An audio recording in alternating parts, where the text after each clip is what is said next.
Hey everyone, welcome back to the YouTube channel God Will Do It For You. My name is Steven and I hope everyone's having a great day so far. And what we're going to be talking about today is don't panic.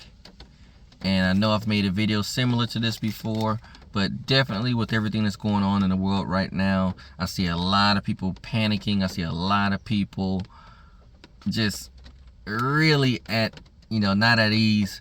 And I'm actually quite the opposite. I'm not really concerned about what's going on in the world, and that is solely because I understand what God has done in my past and in my life, and also for others, that I have complete 100% assurance that God has complete control of everything that anyone may be concerned about. So first we're going to go straight into the Bible. We're going to go to Philippians Chapter 4, and we're going to go straight to verse 6, and everyone knows it, but if you don't, this is quite common. It just says, "Do not be anxious about anything, but in everything by prayer and supplication with thanksgiving let your requests be made known to God, and the peace of God, which surpasses all understanding, will guard your hearts and your minds in Jesus Christ." Now let's unpack this verse, verse 6 and 7 of Philippians chapter 4. Now, one of the things that it points out is it says, do not be anxious about anything. So that means don't worry. Don't have your anxiety to the point where you're like, I don't know what I'm going to do. Because it says, but in everything by prayer and supplication. So that means go straight to prayer. Let it with thanksgiving. So first, when we go to God, all right, the first thing we need to do when we go into prayer, we need to give him thanks for all the things that he's doing in his life, the things that that he's done. Just give him give thanksgiving, show appreciation for exactly what God has done for you. All right, then and the great thing about these verses is like an order of operations in it. It's telling us step by step what to do. Almost like this is what you need to do in order to get God's attention. Okay, so it says, let your requests be made known to God. So first it says, do not be anxious. So that means do not worry. So don't come into the prayer, freaking out, because guess what? You're getting ready to come into the commander-in-chief. All right, so it says, do not be anxious about anything, but in everything by prayer and supplication with thanksgiving. All right, let your requests be made known to God, and the peace of God, which surpasses all understanding, will guard your hearts and your mind.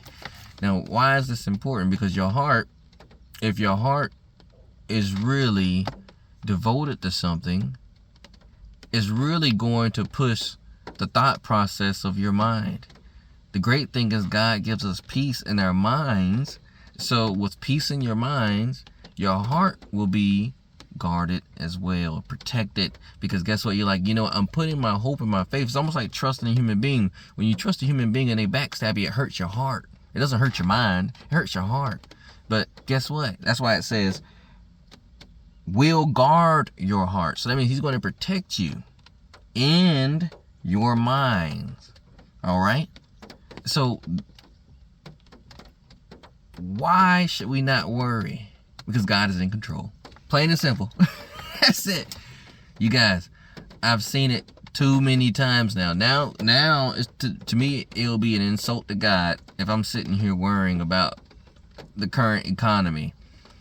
After he's shown me 3 times now since I've started making videos, and you guys can backtrack and just look at the titles. 3 times now, God has came through and turned things around. And he not only did it, he did it and made it even better than before. And so what I'm trying to tell you is, if you're concerned about what the media is pushing, hey, guess what? Gas is going to go up, or groceries are going to go up, or guess what? You're going to lose money in your 401k and all this and that, this and that, this and that. God gave that to you in the first place. That's what I'm saying. We have to start recalibrating our minds. And that's why I'm able to speak the way I'm able to speak in these messages, because now I get it. I've been through it. I've been through it too many times to now have a lack of faith in what God can do for us. All right, God can do anything. He can pull it from whatever source he wants to. All right, so when you see prices go up, just know that God's gonna make sure he makes up the difference. You are not to sit there and panic, sit there and worry, how am I going to feed my family? The first thing you have to do is do exactly what verse 6 says. Do not be anxious about anything, but in everything, by prayer and supplication, and with thanksgiving, let your requests be made known to God. So if you're saying, hey, God, after you've done the order of operations in verse 6, you say, hey, I give him thanks. And God, these are the concerns of my heart. I'm casting this on to you. God, we need food. The grocery, we have more month than money. God, but I know that you are the source and you provide the resource. We need you. God, we're putting our 100% complete faith in you because we know that without a shadow of a doubt, you're going to come through. You're going to provide our needs. And we're going to give you all the honor, glory, and thanks because we know at the end of the day, you are in control. Whatever way you want to say a prayer, do it because God will make sure you're okay. I am not concerned about what's going on out here.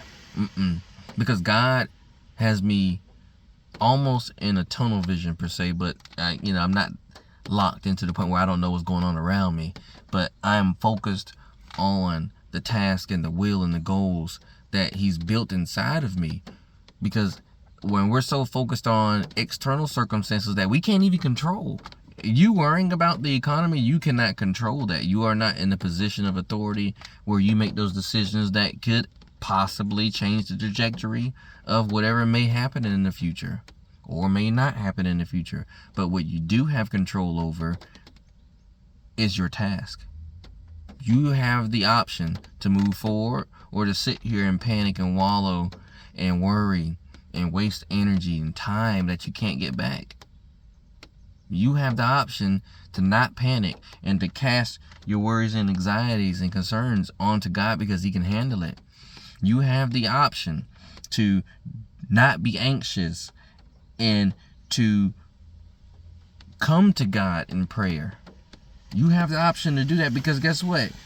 He is going to give you the peace that surpasses all understanding, a gift from himself.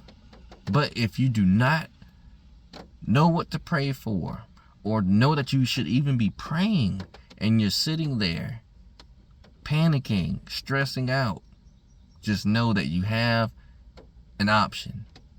And your second option, though, which is God, you won't need any other options once you give him a chance. You won't need any other source for peace. You won't need any other source for revenue because guess what? God can give you multiple sources of income. And I know you're saying, well, he's not going to just put it in my lap. You're right, but he can give you the ideas that can start planting the seeds for those multiple sources of income to come in the future. Oh, well, he's not going to just cure my health. Oh, maybe you're right. He might not just fix it right now, but he can give you the necessary tools and information on how to better your health. So that way, when it comes the time for the next diagnosis, you'll be surprised at what the results may say. Whatever the case may be, just know that we serve a mighty God. We serve a God that has not just been taken off the throne all of a sudden, and we're just concerned about how the world leaders are handling the countries and this and that, yada, yada, yada. No. Stay focused on God. Stay focused on his will for your life and your goals and your purpose, and let God handle everything else. And that is it. Plain and simple. Do not panic. God is in control. I've seen it too many times, y'all. He will turn it around. Stay focused. Stay focused, stay focused, stay focused. And just watch what God starts to do in your life. And not only in yours, but in the people around you, in your environment. It'll just be a ripple effect when people start giving God a chance again. So I hope this video's been a blessing. If you feel led to like, share, subscribe, definitely do so. Definitely appreciate anyone that takes the time to look at these videos because I definitely put my heart into speaking authentically into the video. So I hope it comes off that way. But otherwise, again, like, share, subscribe, whatever you decide to do, leave a comment, just join the channel. Otherwise, until next time, have a great rest of your day, and I'll see you next time.